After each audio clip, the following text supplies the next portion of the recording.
देवियों, भाइयों, गायत्री मंत्र साथ साथ। ओम भूर्भुवः स्वः तत्सवितुर्वरेण्यं भर्गो देवस्य धीमहि धियो यो नः प्रचोदयात्। साथियों, अध्यात्म ही क्यों? सृष्टा ने मनुष्य जीवन विशेष उद्देश्य के लिए बनाया है और विशेष उपहार के रूप में दिया है। भगवान ने अपने कार्य में, अपने विश्व उद्यान में सहायता करने के लिए, उसको सुरम्य और समुन्नत बनाने के लिए मनुष्य को अपने सहायक के रूप में पैदा किया है। उसको जो अनेक विशेषताएं दी हैं, वह एक अमानत के रूप में, एक धरोहर के रूप में दी हैं, ताकि इसका ठीक तरीके से उपयोग करके वह अपने व्यक्तिगत जीवन में सरलतापूर्वक सारा काम चला सके और निर्वाह कर सके। उसके पास जो समय बचे, शक्तियां बचे, उससे विश्व उद्यान को समुन्नत बनाने के लिए प्रयत्न करना उसके लिए संभव बन सके। इस दृष्टि से मनुष्य शरीर बनाया, शौक मौज के लिए नहीं बनाया। शौक मौज के लिए अगर मनुष्य शरीर बनाया होता तो फिर यह बहुत भारी पक्षपात गिना जाता। अन्य प्राणियों को जो सुविधाएं नहीं मिली, वह मनुष्य को ही क्यों दी गई? इसका एकमात्र उत्तर यही है कि जिस तरह विशेष तरीके से एक खजांची के पास खजाना जमा कर दिया जाता है, मिनिस्टर के पास विशेष अधिकार केंद्रित कर दिए जाते हैं, उसी प्रकार भगवान ने मनुष्य को विशेष अधिकार दिए हैं ताकि वह इस विश्व उद्यान को सुंदर, समुन्नत, सुविकसित बनाने के लिए भगवान के कार्य में मदद कर सके। हमें से प्रत्येक का कर्तव्य है कि इस परम पुनीत उत्तरदायित्व को समझें जो भगवान ने हमारे ऊपर सौंपा है। यह हमारा बड़ा सौभाग्य है कि भगवान की इच्छा पूरी करने के साथ साथ वे उपहार के रूप में अपने जीवन का लक्ष्य भी प्राप्त कर सकते हैं। पूर्णता का लक्ष्य इस तरीके से प्राप्त कर सकते हैं कि हम भगवान की इच्छाओं को पूरा करें और अपने गुण, कर्म, स्वभाव का विकास करें। इनका विकास करने से ही यह संभव है कि हमारी आत्मा विकसित हो और आत्मा विकसित होते हुए परमात्मा के स्तर तक पहुंचने में समर्थ हो सके।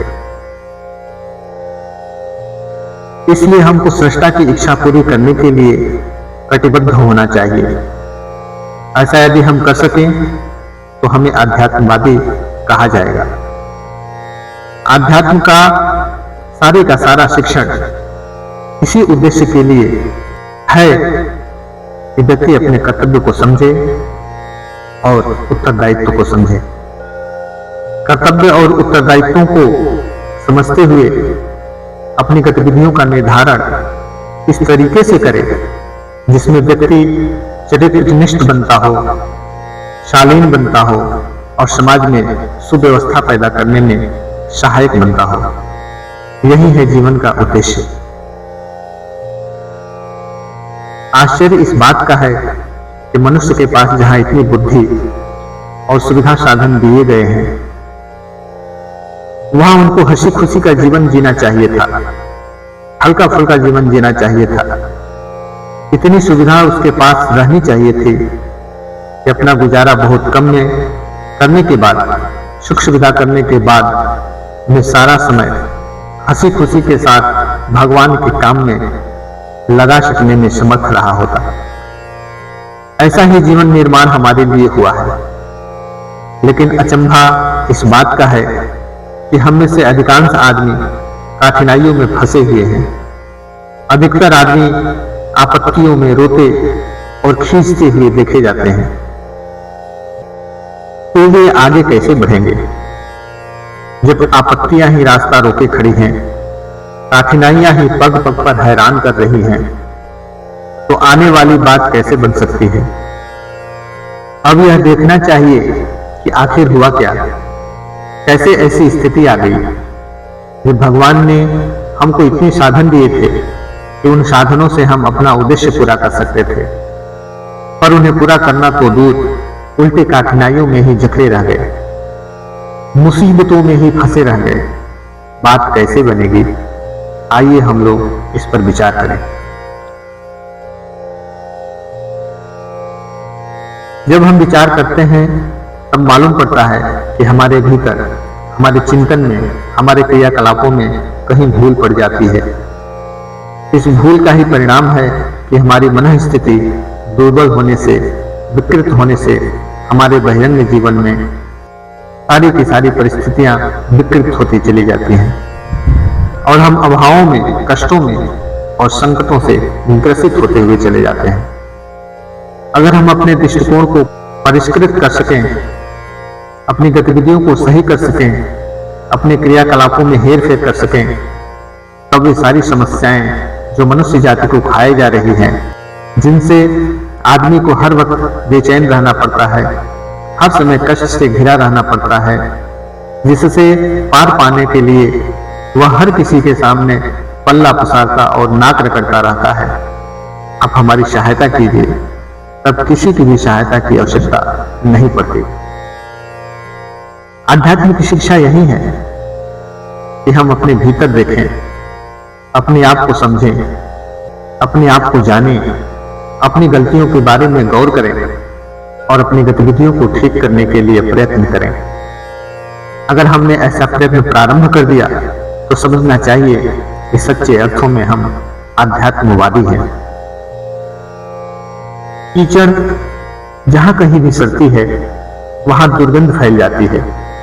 रेंगने वाले कीड़े जहां तहां घूमना शुरू हो जाते हैं। मक्खी, मच्छर पैदा हो जाते हैं। इनमें से प्रत्येक विकृति को हम दूर करना चाहें तो कठिन है, लेकिन यदि कीचड़ की गंदगी को साफ कर दिया जाए तो वह सब विकृतियां दूर हो जाएंगी जिनसे हम परेशान थे। यही बात हमारे जीवन में भी लागू होती है। हंसता हंसाता, खिलता खिलाता जीवन हमारा होना चाहिए था। हमको प्रसन्न और प्रफुल्लित रहना चाहिए था। हमारी शक्ति ऐसी होनी चाहिए थी कि अपनी हल्की जिंदगी को स्वयं पार कर लें, अपने कंधे पर बिठाकर दूसरों को पार लगा दें। लेकिन ऐसा बन नहीं पड़ता। इसका कारण यह है कि हमारे जीवन में जो अशुद्धियां छाई हुई हैं, उनसे हमारा मानसिक रक्त दूषित हो गया।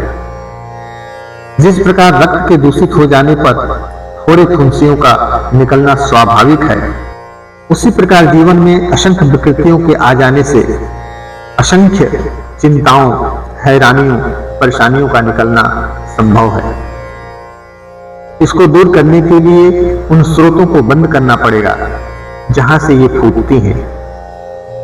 शरीर की बीमारियों को ही ले लें तो शरीर की मशीन इतने अच्छे तरीके से बनाई गई है कि इसको प्राकृतिक नियमों के अनुरूप अगर ठीक तरीके से चलाया जा सके तो न इसमें कमजोरी आने की कोई गुंजाइश है और न ही बीमार पड़ने की।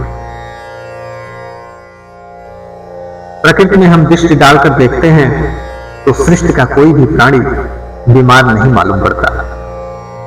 बुढ़ापा तो सबको आता है, मरना भी सबको पड़ता है, पर बीमारी नाम की कोई चीज किसी भी योनि में दिखाई नहीं पड़ती। कहीं भी किसी को रोता कराहता बीमारी में नहीं पाया जाता। केवल एक अभागा प्राणी मनुष्य ही है जो बार बार बीमार पड़ता रहता है। इसका कारण क्या है? इसका एक ही कारण है, हमने आहार विहार के संबंध में असंयम बरतना शुरू कर दिया। जीभ हमारी बेकाबू हो गई। जो चीजें नहीं खानी चाहिए थी वह हम खाते रहे। जितनी तादाद में नहीं खानी चाहिए उससे ज्यादा तादाद में खाई जाने लगी। फलस्वरूप हमारा पेट खराब हुआ। पेट खराब होने और उसमें सड़न होने की वजह से असंख्य बीमारियां खड़ी हो गई। अगर हम इसको ठीक करना चाहते हो तो दवाइयों से न तो रोग ठीक हो सकता है और न ही टॉनिक खाने से। औषधियों से हमारी कमजोरी दूर हो सकती है। कमजोरी दूर करने के लिए, बीमारियों को दूर करने के लिए चाहे अब से 1000 वर्ष बाद अंततः एक ही उपाय काम में लेना पड़ेगा कि हम संयम बरतना सीखें, इंद्रियों का निग्रह करना सीखें, समय पर नियंत्रण करना सीखें, आलस्य और प्रमाद से अपनी शक्तियों का जो क्षरण होता रहता है उसकी रोकथाम करना सीखें। अगर हमने यह सब सीख लिया तो हमारे स्वास्थ्य की गारंटी है। फिर हम दीर्घजीवी बनेंगे और निरोग रह सकेंगे, भले ही हमें सस्ते मूल्य का भोजन ही क्यों न मिलता हो, गरीबी में ही निवास क्यों न करना पड़ता हो। फिर हमें किसी चिकित्सक के पास जाने की जरूरत नहीं पड़ेगी। अगर हम संयम रूपी चिकित्सक की सहायता लेनी शुरू कर दें तब। यह आध्यात्मिकता की शिक्षा है। हम भीतर देखें और बीमारियों को जड़ मूल से खत्म करें, असंयम को हटाएं और सुंदर स्वास्थ्य पाएं।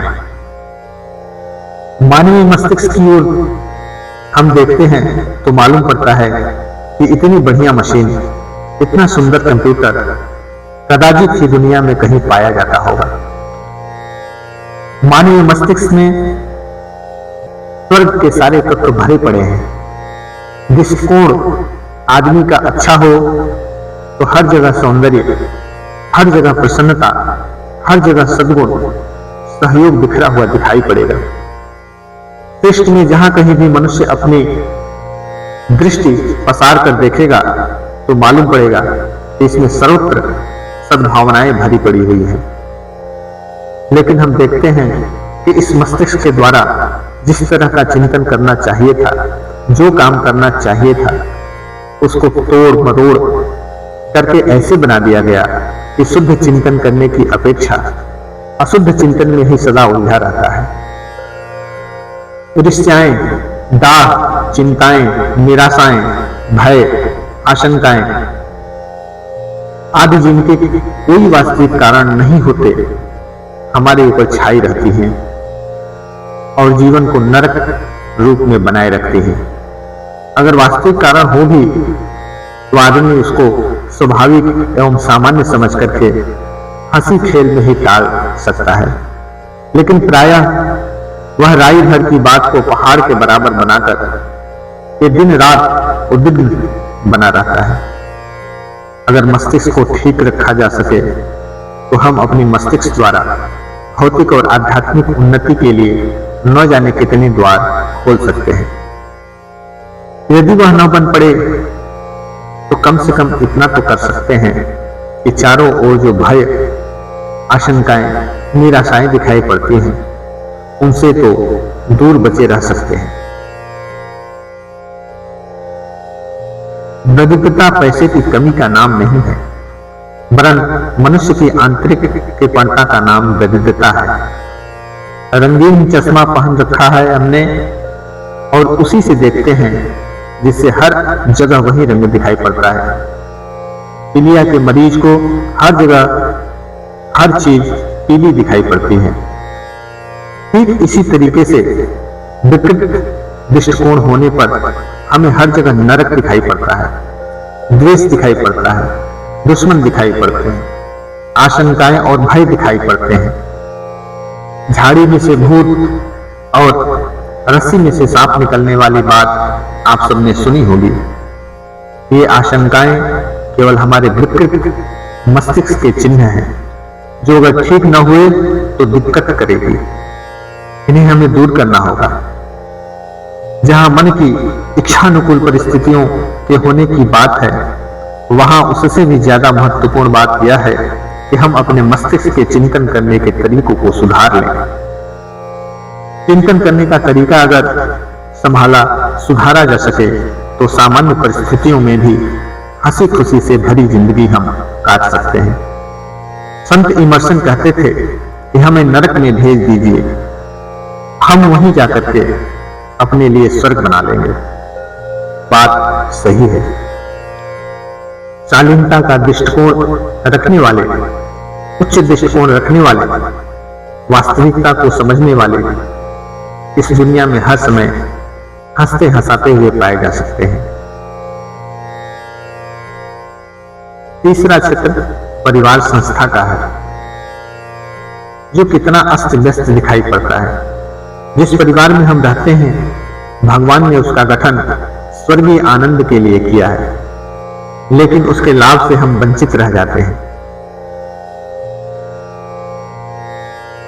एक बाड़े में जिस तरीके से बहुत सी भेड़ें रहती हैं, एक जेलखाने में जैसे बहुत से कैदी रहते हैं, उसी तरीके से हम अपने कुटुंबों के बीच में निर्वाह करते रहते हैं।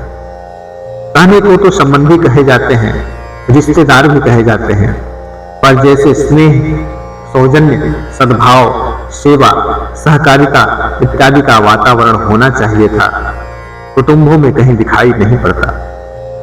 इसका कारण यह है कि कुटुंबों को बनाने और उसकी देखभाल करने वाले यह भूल जाते हैं कि उनके पारिवारिक उत्तरदायित्व क्या है। पारिवारिक उत्तरदायित्व को लोगों ने यह समझ रखा है कि हम अपने कुटुंबियों को प्रसन्न करने के लिए उसकी इच्छानुकूल चलें, उनके लिए धन दौलत सामान इकट्ठा करें जिससे कि वे प्रसन्न रह सकें। यह सब करने से कुछ लाभ नहीं होता, वरन इससे मनुष्यों की आदतें खराब होती हुई चली जाती हैं। घर के वातावरण में विलासिता की, हरामखोरी की, दुष्ट प्रवृत्तियों की स्थिति पैदा हो जाती है और उसके दुष्परिणाम दुर्व्यसनों के रूप में और दूसरी बुराइयों के रूप में देखने को मिलता है। जरूरत इस बात की है कि हम अपने पारिवारिक उत्तरदायित्वों को समझें और अपने को भावनात्मक तथा मानसिक संपदाएं दें। हम अपने को श्रमशील बनाने की आदत सिखाएं, स्वच्छता की व्यवस्था की आदत सिखाएं, नियमितता का, समय का पालन करना सिखाएं, भाषण में मधुरता और शिष्टाचार का समावेश करना सिखाएं। यह बातें तभी सिखाई जा सकती हैं जब हम स्वयं अपने आप को उस ढांचे में ढाल लें। अपने आप को अच्छे ढांचे में ढाल करके हम अपने समीपवर्ती लोगों को अपेक्षाकृत अच्छा शिक्षण दे सकते हैं। परिवारों में अगर हम अपने आप को उदाहरण के रूप में प्रस्तुत कर सकें तो यही हमारी घर और कुटुंब नर रत्नों की खदान बन सकती है और उनमें से एक बढ़िया हीरक, एक से एक बढ़िया आदमी निकल सकते हैं। भूत पलीतों के रहने लायक खंडहर जिस तरीके से होते हैं, प्रायः हमारे परिवार की स्थितियां भी वही हैं। न उनमें शांति है न चैन। घर में जाते तो हैं पर भाग खड़े होने का मन करता है। यह पारिवारिक जीवन में आनंद के अभाव के कारण है और उस अभाव का कारण है हमारा विकृत दृष्टिकोण। दृष्टिकोण को अगर हम सुधार पाएं तो घर का रहने वाला प्रत्येक व्यक्ति बड़ा आनंददायक जीवन जी सकता है। उनके साथ सहकारिता का जीवन जीते हुए सद्भावना के आधार पर हम अपने घरों में स्वर्गीय आनंद लेने में समर्थ हो सकते हैं। जहां कहीं भी हम देखते हैं प्रत्येक क्षेत्र में मुसीबतें ही दिखाई पड़ती हैं। आर्थिक कठिनाइयों से आज हर आदमी दुखी पाया जाता है। सोचा जाता है यदि कुछ बाहरी आमदनी हो जाए तो शायद आर्थिक कठिनाइयां दूर हो जाएं। लेकिन यह बात एक सीमा तक ही सही है, 100% नहीं। अगर हम ज्यादा आमदनी नहीं बढ़ा सकते हों तो भी ऐसे उपाय हैं कि हम अपने आर्थिक तंगी से बच सकते हैं। जितनी अपनी आमदनी है उसके हिसाब से बजट बनाकर चलें तो यह पूरी तरह संभव है कि हम ठीक तरीके से जीवन यापन कर सकते हैं। जीवन तो बहुत तरीके से जिया जा सकता है। कोई जरूरी नहीं कि कोई बहुत खर्चीला जीवन ही जिया जाए। दुनिया में ऐसे बहुत से आदमी हैं जो कम से कम में गुजारा कर लेते हैं। क्या हमारे लिए यह संभव नहीं है? अगर हम खर्च से कम आमदनी करते हैं तो कम खर्च में गुजारा करें और आर्थिक कठिनाई जैसी मुसीबतों से सहज ही छुटकारा पाएं। हम अपनी योग्यता बढ़ाएं, श्रम करने की सामर्थ्य बढ़ाएं। योग्यता बढ़ाने से, श्रम ज्यादा करने से पैसा ज्यादा मिलता है। आलस्य और प्रमाद जिन लोगों पर छाया रहता है, दारिद्रता अस्थायी रूप से उनके पास बनी रहेगी। शारीरिक दरिद्रता आलस्य के रूप में और मानसिक दरिद्रता प्रमाद के रूप में जिन लोगों के पास है, इतना ही धन होने पर भी वे गरीबों जैसा, दरिद्रों जैसा जीवन ही जिएंगे। सामाजिक जीवन में हम देखते हैं कि किस तरीके से चारों ओर विकृतियां फैली हुई हैं, आपाधापी और खींचतान मची हुई है। समाज में रहकर मनुष्य को कितना उन्नतशील और प्रसन्न रहना चाहिए था, पर यही समाज विकृतियों, विषमताओं के कारण नरक बना हुआ है। जात पात के नाम पर किस तरीके से आदमी एक दूसरे से अलग होते जाते हैं। लिंग भेद के नाम पर, स्त्री पुरुषों के नाम पर 50% जनता को अपने मानवोचित अधिकारों से किस तरीके से वंचित किया जाता है। विवाह शादियों पर खर्च होने वाली धनराशि किस तरीके से हमें गरीब और बेईमान बनाती है। दहेज एवं मृत्यु भोज के नाम पर कितना पैसा खर्च होता है। भिक्षा व्यवसाय में लाखों की तादाद में आदमी कैसे अपने समय को खराब करते हैं और अपनी दीनता का परिचय देते हैं। कुरीतियां, बेईमानियां, उदंडताएं, धूर्तताएं चारों ओर फैली पड़ी हैं। किस तरह से उनका उन्मूलन संभव है? इनको कानून बनाकर पुलिस के द्वारा भी दूर नहीं किया जा सकता है। यदि इनको कभी दूर किया जा सकेगा तो आध्यात्मिकता के सिद्धांत को आदमी के भीतर जमा करके ही दूर किया जा सकेगा। आदमी की धर्म धारणा यदि जीवंत की जा सके तो समाज में असंख्य प्रकार की विकृतियां जो संघर्ष पैदा करती हैं, विग्रह पैदा करती हैं, द्वेष, कलह और मनोमालिन्य पैदा करती हैं, इन सब से पिंड छुड़ाया जा सकता है। अगर आदमी आध्यात्मवादी दृष्टिकोण लेकर चले और समाज में आध्यात्मिकता की मान्यताओं को स्थापित किया जा सके तो इन समस्त विकृतियों का उन्मूलन सहज ही संभव हो सकेगा। हम देखते हैं कि व्यक्तिगत जीवन के जितने भी पहलू हैं, पक्ष हैं, वे सभी असंगत और विकृत हैं। इसका कारण आध्यात्मिक दृष्टि की कमी है। उसी से परिस्थितियां विकृत होती हैं। सामूहिक रूप से सामाजिक जीवन में भी यही बातें ज्यों की त्यों घुमा फिरा कर दिखाई पड़ती हैं। हम राष्ट्रीय, अंतर्राष्ट्रीय क्षेत्रों पर निगाह डालते हैं तो दिखाई पड़ता है कि युद्ध की विभीषिकाएं अपना मुंह बाए खड़ी है। अगर हम युद्ध के द्वारा एक दूसरे को परास्त करके विजय प्राप्त करने की बात को दिमाग में से निकाल दें और इस बात को स्वीकार लें कि न्याय के आधार पर जो कुछ उचित होगा हम उसी को स्वीकार करेंगे, तब फिर निश्चित है कि युद्धों की समाप्ति हो जाएगी। और इस मद के लिए संसार भर में जो पैसा लग चुका है या लग रहा है या लगने जा रहा है उसे रोका जा सकेगा और बचे हुए धन एवं जनशक्ति को जन कल्याण में लगाया जा सकेगा। युद्धों में लगने वाले विपुल संपदा को यदि हम सिंचाई, स्वास्थ्य एवं शिक्षा व्यवस्था जैसे कामों में लगाया जा सके तो दुनिया में कितनी खुशहाली आ जाए, कितनी निश्चिंतता हो जाए। अगर युद्ध के सिद्धांतों को मन में से निकाल दिया जाए और न्याय के सिद्धांतों को स्वीकार कर लिया जाए तो आदमी भय और आशंका से सहज ही छुटकारा पा सकता है। किसी भी क्षेत्र में हम विचार करते हैं तो एक ही बात मालूम पड़ती है कि मनुष्य की भौतिक अथवा आध्यात्मिक समस्याओं के समाधान और किसी तरीके से नहीं हो सकते हैं।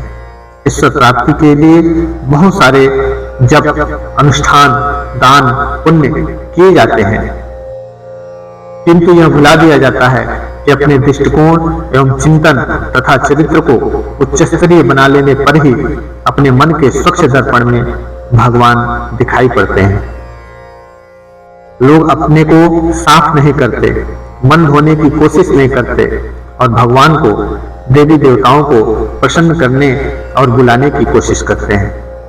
अपने भीतर का आकर्षण और चुंबकत्व न हुआ तो हम भगवान को कैसे पा सकेंगे, स्वर्ग मुक्ति कैसे पा सकेंगे, सद्गति और शांति कैसे पा सकेंगे।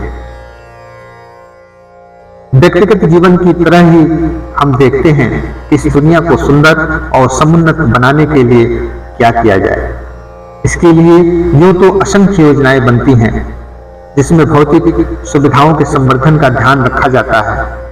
यदि इन अनेक योजनाओं को बनाने के साथ साथ इस बात का भी ध्यान रखा जा सके कि व्यक्ति, समाज और राष्ट्र की परंपराओं में समता के सिद्धांत, एकता के सिद्धांत, शुचिता के सिद्धांतों को समाविष्ट करें, तब फिर दुनिया में कोई कमी नहीं रह सकेगी। फिर जितने साधन आज हैं उसी से बड़े मजे से हम गुजारा कर सकेंगे। संसार में अगर एकता की दिशा में हम चलने लगे तो न जाने कितनी प्रसन्नदायक परिस्थितियां पैदा हो जाएंगी। अगर दुनिया की भाषा एक हो जाए, अपनी अपनी अलग अलग भाषाओं के लिए लड़ाई झगड़ा करना हम लोग बंद कर दें, तब फिर एक भाषा से ज्ञान की वृद्धि में कितनी सहायता मिल सकती है। संस्कृति अगर हम सबकी एक हो, तब आदमी अलग अलग धर्म के नाम पर आपस में टक्कर क्यों मारे। अगर दुनिया में एक राष्ट्र हो और सारे के सारे देश उसी के प्रांत मान लिए जाएं, तो राष्ट्रों के बीच कलह कैसे पैदा हो सकती है। समता के सिद्धांतों को यदि सभी मान लें तो जाति के नाम पर, लिंग के नाम पर, अर्थ विषमता के नाम पर जो चारों ओर हाहाकार मचा हुआ है, उसका ठहरना कैसे संभव हो सकेगा। नरक हमारे भीतर है और स्वर्ग भी हमारे ही भीतर है। दानव हमारे भीतर है और देव भी हमारे ही भीतर हैं। देव को जगाया उभारा जा सके तो इसी धरती पर हम स्वर्ग के दर्शन कर सकते हैं। यही है वह आध्यात्म जिसके द्वारा मनुष्य के सामने उपस्थित असंख्य समस्याओं का समाधान सन्निहित है। मेरी बात समाप्त। ओम शांति शांति शांति। सबके लिए सद्बुद्धि, सबके लिए उज्जवल भविष्य, यही हमारी ईश्वर से प्रार्थना है।